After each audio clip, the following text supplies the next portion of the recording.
జ్ఞాన చైతన్య ప్రసారం. నమస్కారం, మన ధర్మం కార్యక్రమానికి స్వాగతం. ఇవాళ మన ధర్మం కార్యక్రమంలో మన ధర్మ సందేహాలను నివృత్తి చేసేందుకు మనతో పాటు ఉన్నారు ప్రముఖ ఆధ్యాత్మికవేత్త బ్రహ్మశ్రీ బుర్రా భాస్కర శర్మ గారు. గురుగారు నమస్కారం. నమస్తే అమ్మ. గురుగారు, పురాణాలలో మార్కండేయ పురాణం ప్రత్యేకత ఏమిటి? ఈ పురాణం ఎటువంటి అంశాలని ప్రస్తావించింది? మార్కండేయ పురాణంలో ప్రతిపాదింపబడినటువంటి విషయం పరిపూర్ణంగా పరమేశ్వరుని యొక్క దివ్యమైనటువంటి తత్వం. ఆ పరమేశ్వరుడు ఏ ఏ విధములైనటువంటి తత్వములను మనకు పురాణాల్లో విష్ణుమూర్తి అవతారాలు అనేకం కనబడతాయి. విష్ణుమూర్తిగా ఆయన రాముడని, కృష్ణుడని, నరసింహుడని, వామనుడని ఇలా అనేక అవతారాలు. అలాగే శివుడుగా ఆయన లయకారకుడుగా ఉన్నప్పుడు ఆయన పొందినటువంటి అవతారాలు, ఆయన చూపించినటువంటి మహిమలు. ఒక పరబ్రహ్మమే లయకారకుడుగా అవతరించాడు. లయకారకుడు కేవలం లయకారకత్వము మాత్రమే కాకుండా ఇంకా ఏ ఏ కర్మలు చేశారు, ఏ ఏ విధమైనటువంటి మహత్వములను చూపించారు, ఏ ఏ ధర్మములను లోకానికి అందించారు. భగవంతుని యొక్క ఒకే ఒక్క ఆలోచన ఏమి అంటే లోకానికి ధర్మమును అందించడం. అవతార ప్రయోజనం కూడా ధర్మ సంస్థాపనార్థాయ. కనుక శివుడు అవతారాలు పొందిన ఆ అవతారాల ద్వారా ఏ ఏ ధర్మాలను నిరూపించారు, ఇవన్నీ కూడా తెలియచేసినటువంటి గ్రంథమే మార్కండేయ పురాణం. మార్కండేయుల వారు చెప్పినటువంటిది కనుక దాన్ని మార్కండేయ పురాణము అని చెప్పారు. మార్కండేయుల వారు చెప్పినటువంటి దాన్ని తెలుసుకుని వ్యాసుడు మనకు అందించాడు. వ్యాసుడు ప్రత్యేకంగా చెప్పినటువంటి పురాణం కాదది. మార్కండేయుల వారు చెప్పిన దాన్ని మార్కండేయుల వారు ఇలా చెప్పారయ్యా అని మనకు వ్యాసుడు తెలియజేశాడు. ఆ కారణం చేత దానికి మార్కండేయ పురాణం అని పెట్టాడు. ఆయన మహానుభావుడు వ్యాసుడు కనుక వ్యాస పురాణం అనకుండా మార్కండేయుడే చెప్పాడయ్యా, ఇట్లా మార్కండేయుడే ఈ విధంగా చూపించారయ్యా అనేటువంటి విషయాన్ని ఆ మార్కండేయ పురాణంలో మనకు మార్కండేయుని ద్వారా తెలియజేశారు.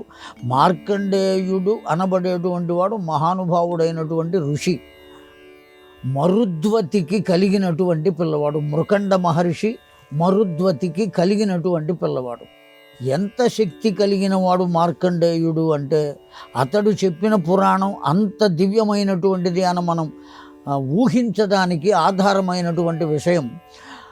అతి తక్కువ వయస్సు ఆయుర్దాయముగా కలిగినటువంటి అతడు కేవల ఈశ్వర ఆరాధన చేత, అర్చన చేత ఎంత స్థితికి వచ్చాడు అంటే కల్పాంతము వరకు ఆయుర్దాయాన్ని పొందేటువంటి స్థితిని పొందాడు.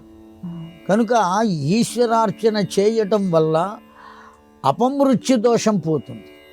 మృత్యుదోషం ఎవరూ తప్పించుకోలేరు. ఆయుర్దాయం అయిపోయింది అంటే ఎవరైనా మరణించవలసిందే, వెళ్ళిపోవలసిందే. వచ్చాడు అంటే వెళ్ళి తీరవలే. తలుపు తీసుకుని బయటకు వచ్చాం, మళ్ళీ ఏదో ఒక రోజున లోపలికి వెళ్ళవలసిన ఆవశ్యకత ఉన్నదా లేదా? లోపలికి వెళ్ళాం తీసుకుని, ఏదో ఒక సమయంలో బయటికి రావలసినటువంటి ఆవశ్యకత ఉండి తీరుతుంది. ఇట్లా వెళ్ళుట వచ్చుట అనేది లేకుండా శాశ్వతత్వాన్ని పొందాడు. ఈ దేని ద్వారా పొందాడు అంటే కేవలం ఈశ్వర అర్చన చేత పొందాడు. కొద్ది కాలం, ఎక్కువ కాలం కూడా కాదు. అంత చిన్న వయస్సులో 16 ఏళ్ల వయస్సులో ఉన్నటువంటి పిల్లవాడు ఈశ్వర అర్చన చేత యమధర్మరాజును కూడా జయించి అతడు శాశ్వతత్వాన్ని, చిరంజీవత్వమును పొందినటువంటి వాడు. ఇచ్చినటువంటి పురాణం కనుక అది మార్కండేయ పురాణం. ఆ మార్కండేయ పురాణంలో దేని గురించి చెప్పారయ్యా అంటే పరమేశ్వరుని యొక్క దివ్యమైనటువంటి లీలలు, అనేక రకాలైనటువంటి లీలలు. ఒకానొక వ్యక్తి మార్కండేయ పురాణంలోనే చెప్పబడుతుంది. చిన్ని కథ చెప్పుకుందాం. శ్మశానంలో పరమేశ్వరుడు ఎందుకుంటాడు? ఇది ప్రశ్న. పరమేశ్వరుడు ఎందుకుంటాడు శ్మశానంలో? కైలాసంలో వెండి కొండ మీద మంచి భవనం ఉంది, పార్వతీదేవి అక్కడే ఉంది. ఈ శ్మశానంలో శవాల మధ్య పడి ఉండటం ఏమంటే, ఈ జీవుడు అనబడేవాడు ఆ శరీరాన్ని వదిలిపెట్టి బయటకు వస్తాడు, అక్కడే ఉంటాడు వాడు. ఆ జీవుడు ఆత్మ పరమాత్మ దగ్గరికి వెళ్ళిపోతుంది. శరీరం దహనం అవుతుంది. జీవుడు ఎక్కడ ఉంటాడు అంటే అక్కడే ఉంటాడు. ఆ ఇంట్లో వాళ్ళందరూ ఏం మాట్లాడుకుంటున్నారో అవన్నీ వింటూనే ఉంటాడు. వాళ్ళు ఏదో మాట్లాడుకుంటూ ఉంటారు, మంచిగా మాట్లాడవచ్చు, చెడుగా కొంతమంది అమ్మయ్య వెళ్ళిపోయాడు, మనం స్వేచ్ఛగా హాయిగా బ్రతకవచ్చు అనుకునే వాళ్ళు ఉంటారు. అయ్యో పోయాడే అని దుఃఖపడేటువంటి వాళ్ళు ఉంటారు. అనేక రకాలుగా మాట్లాడుకునే ఆ మాటలన్నీ వింటూ ఉంటాడు అతను. ఆ కొడుకు చేసేటువంటి ఆ శరీరానికి, ప్రాణం పోయిన శరీరానికి చేసేటువంటి క్రియలన్నీ చూస్తూ ఉంటాడు. అయ్యో నా శరీరాన్ని ఎట్లా చేస్తున్నారు, ఎట్లా కట్టేస్తున్నారు, ఎట్లా పడుకోబెడుతున్నారు, ఇలా చేస్తున్నారు, అదిగో కట్టెల మీద పడుకోబెట్టారు, ఇవన్నీ చూస్తూనే ఉంటాడు అతను. ఏడుస్తూ ఉంటాడు ఆ జీవుడు. ఏడ్చి ఏడ్చి ఏడ్చి ఏడ్చి చెట్ట చివరికి ఆ కొడుకు ఆ శవం వైపు కూడా చూడకుండా నిప్పు ముట్టిస్తుంటే, వాడిని నేను ఎత్తుకుని పెంచి పెద్ద చేశాను కదా, ఎంతటి పైకి ఎత్తి నాకన్నా పైకి వాడు ఉండాలి అని భావించానే, ఇవాటి రోజున నా వంక కూడా చూడకుండా, ఆ శరీరం వంక కూడా చూడకుండా నిప్పు ముట్టిస్తున్నాడే, ఎటువంటి దుస్థితి అని దుఃఖపడుతూ ఇప్పుడు నాకు దిక్కెవరు అని అడుగుతాడు ఆ జీవుడు.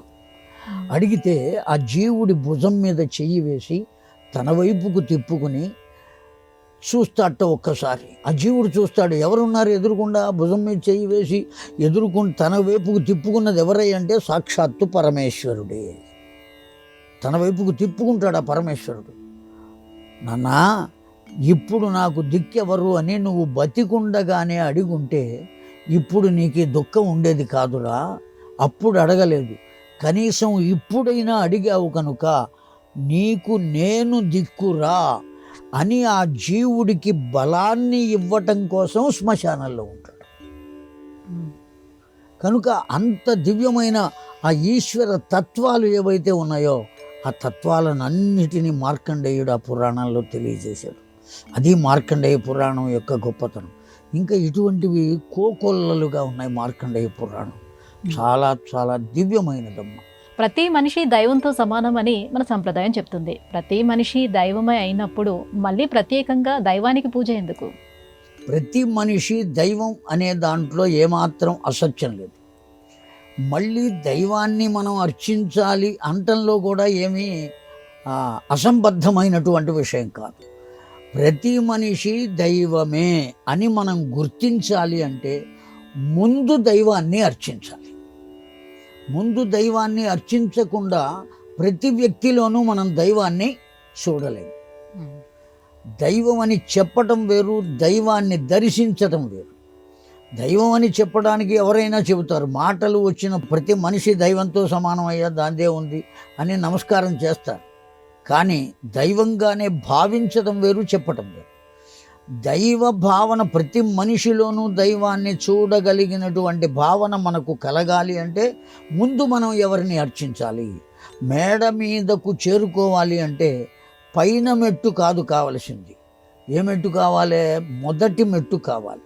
దాని తర్వాత రెండోది, దాని తర్వాత మూడోది, నాలుగోది, అలా చేరుకునేవాడు పై స్థాయికి చేరుకుంటాడు. ఆ పైకి వెడతాడు, హాయిగా విహరిస్తాడు. అక్కడ అడ్డంకులు ఏవి ఉండవు, గోడలు ఉండవు, గదులు ఉండవు, ఏమీ ఉండవు. అంతా విశాలంగా ఉంటుంది, హాయిగా ఉంటుంది. అక్కడికి వెళ్ళిన తర్వాత ప్రశాంతత ఏర్పడుతుంది కదా. పైకి వెడితే అక్కడ ఏమీ టెర్రాసు గదులు కూడా లేవు, హాయిగా ఉన్నది. ఓవర్ హెడ్ ట్యాంక్ కూడా లేదు.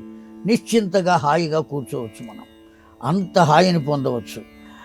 ఎప్పుడు పొందగలుగుతున్నాం? ఈ మెట్లన్నీ ఎక్కి పైకి వెళ్ళిన తర్వాత పొందగలుగుతున్నాం. ఆ మెట్లు ఎక్కడమే దైవారాధన చేయటం. మనం ఆ దైవారాధన చెయ్యగా చెయ్యగా చెయ్యగా చెయ్యగా ఆ దైవమే అందరిలో ఉన్నట్లుగా మనకు ద్యోతకం అవుతాడు. అందువల్లనే స్త్రీలు కనబడితే అమ్మ అని పిలుస్తున్నాం, పురుషులు కనబడితే అయ్యా అని పిలుస్తున్నాం. పూర్వపు రోజుల్లో పేర్లు కూడా అలాగే పెట్టేవాళ్ళు. పుల్లయ్య, మల్లయ్య, ఎల్లయ్య, రత్తయ్య, ఆ పేరు చివర అయ్య అని ఉండేది. అలాగే ఆడపిల్లల పేర్లు పుల్లమ్మ, రత్తమ్మ, ఎల్లమ్మ, మల్లమ్మ ఇట్లా ఉండి పిలిచేటప్పుడే ఎటువంటి భావన కలుగుతుంది అంటే అమ్మ అని పిలుస్తున్నాం కదా, ఆ తత్వం ఏర్పడుతుంది. పిలుపులోనే అర్థం లేని పేర్లు పెట్టుకుంటే, పిలుపే సరిగ్గా లేకపోతే భావన మంచిగా ఎట్లా వస్తుంది? అందువల్ల మన భావనను మనం సరి చేసుకోవటం కోసం దైవారాధన చేయాలి. ఆ భావన ఎప్పుడైతే పరిపూర్ణమై అందరిలో భగవంతుడు కనపడ్డాడో అప్పుడు భగవదారాధన చేయవలసిన ఆవశ్యకత లేదు. అది పొందటానికి మాత్రం ముందు చేయవలసిందే. ఇది సాధన. అందరిలో దైవాన్ని చూడటానికి కావలసిన సాధనయే దైవ ఆరాధన. కనుక ఇది ఉండవలసిందే. దీని ద్వారా అక్కడికి చేరుకోవలసింది. గురువుగారు, శ్రీకృష్ణుడు భగవద్గీతలో ఎవరిని వారే ఉద్ధరించుకోవాలని అర్జునుడితో చెప్తాడు. అదే శ్రీకృష్ణుడు గీతలో నన్ను ఆశ్రయిస్తే, మీ కర్మల్ని నాకు అర్పిస్తే నేను ఉద్ధరిస్తాను అని చెప్తాడు. ఈ రెండింటిని ఎలా చూడాలి అని అంటే, ఎవరిని వారు ఉద్ధరించుకోవటమే భగవంతుని ఆశ్రయించటం. ఎవరిని వారు ఉద్ధరించుకోవాలి అంటే వాళ్ళ ఉద్ధరణ కోసం వాళ్ళు ఏం చేయాలి? మామేకం శరణం వ్రజ అహంత్వా సర్వ పాపేభ్యో మోక్షయిష్యామి మా శుచ. మీరు నన్ను ఆశ్రయించాలి, ఉద్ధరించాలి అనే ఉద్ధరింపబడాలి అనే ఆలోచన కనుక ఉన్నట్టయితే ఎవరిని ఆశ్రయించాలి? భగవంతుణ్ణి ఆశ్రయించాలి. ఆ భగవంతుణ్ణి ఆశ్రయించటం ద్వారా తనను తాను ఉద్ధరించుకునేటువంటి చోటుకు వెడతాడు. చుట్టూ నిప్పులు ఉన్నాయండి. ఆ నిప్పుల్లో నుంచి అగ్ని జ్వాలలు వస్తున్నాయి. రక్షింపబడాలి. ఏం చేయాలి? ఈ మంటల నుంచి తప్పించుకోవాలి అనుకున్నాడు. తప్పించుకోవాలి అనుకుని ఏం చేశాడు అంటే, అక్కడే ఒక వాటర్ ట్యాంకర్ వెడుతుంటే చప్పట్లు కొట్టి పిలిచాడు. పిలిచి ఆ వాటర్ ట్యాంక్ని కాస్త ఇక్కడికి వదలవయ్యా, ఈ అగ్ని జ్వాలల్లో మండిపోతున్నాను నేను, నా వల్ల కావటం లేదు, నీకు ఏదైనా నేను ఇస్తానయ్యా అని ప్రార్థించాడు.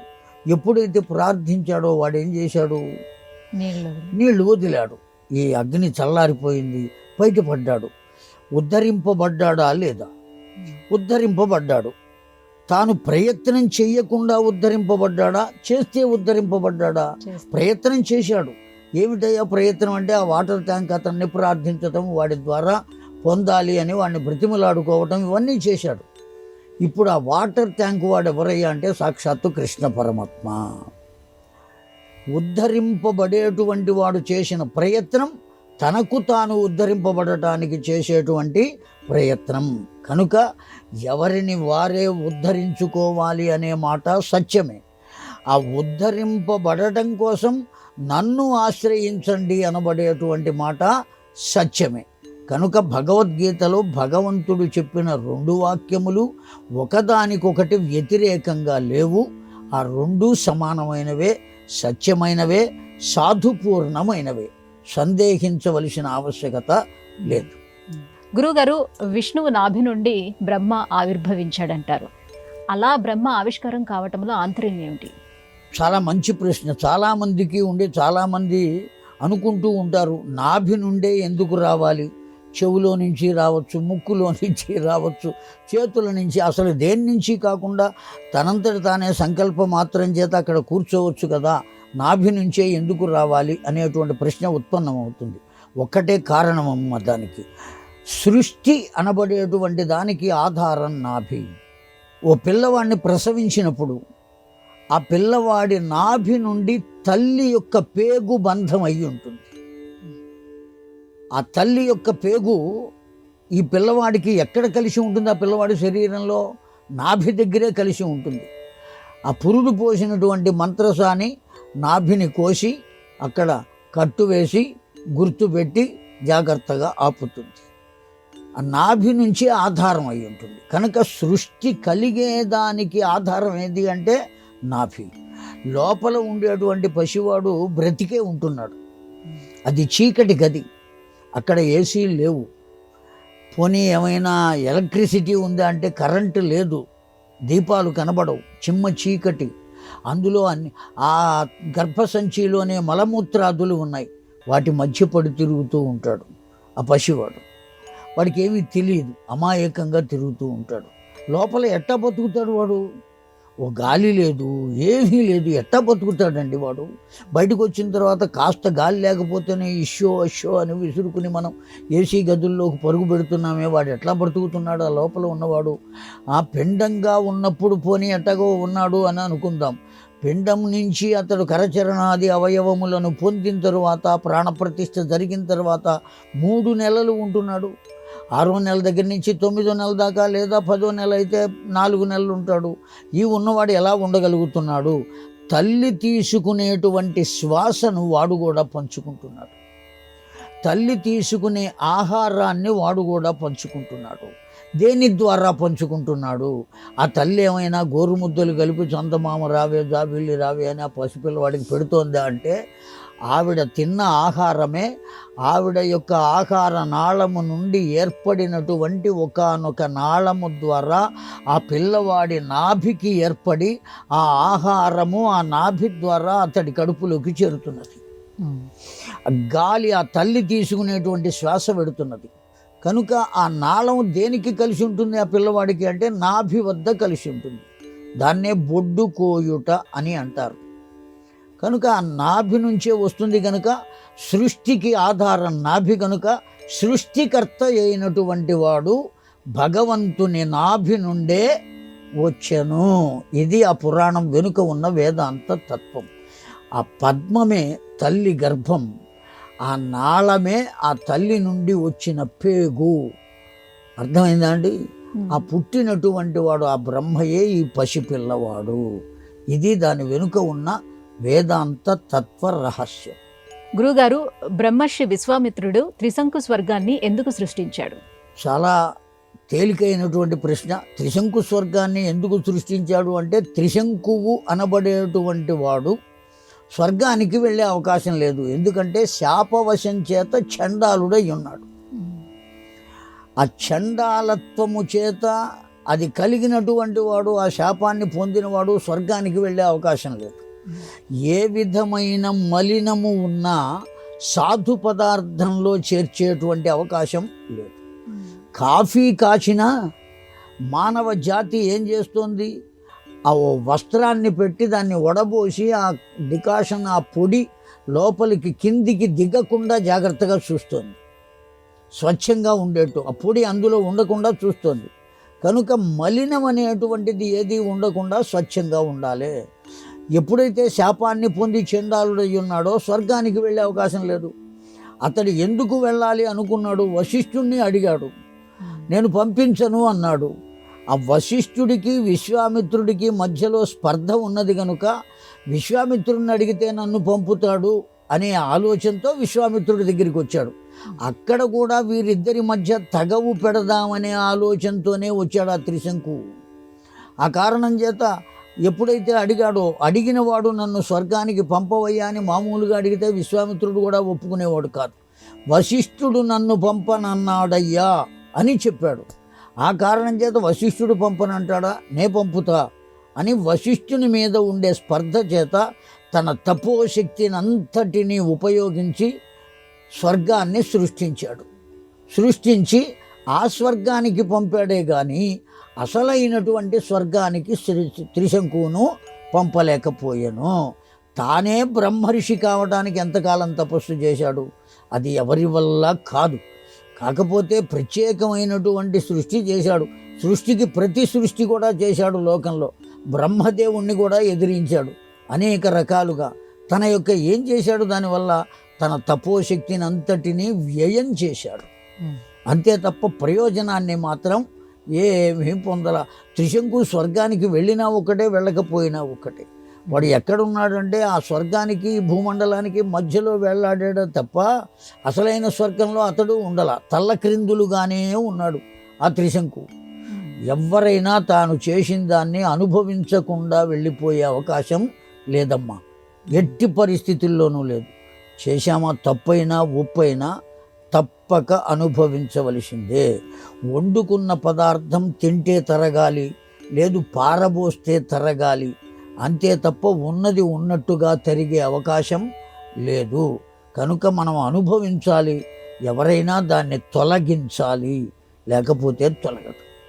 ఇది కూడా అంతే. ఆ త్రిశంకువుకి కేవలం వశిష్ఠుని మీద ఉండే స్పర్ధ చేత అతన్ని స్వర్గానికి పంపడం కోసం ప్రతి సృష్టి చేశాడు. గురువుగారు, ఉమా అంటే అర్థం ఏమిటి? పార్వతీదేవికి ఉమా అనే నామం ఎలా వచ్చింది? అమ్మవారికి అనేకములైనటువంటి పేర్లు ఉన్నాయి. అని అపర్ణ అనేటువంటి పేరు, దుర్గా అనేటువంటి పేరు, పార్వతి అనేటువంటి పేరు, ఇప్పుడు మనం చెప్పుకున్నటువంటి మీరు అడిగిన ఉమ అనేటువంటి పేరు.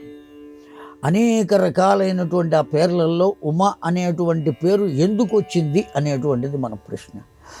మా అనబడేటువంటి దానికి అర్థం లక్ష్మి అని అర్థం. మా అనేటువంటి ఆ ఒక్క అక్షరానికి అర్థం లక్ష్మీదేవి.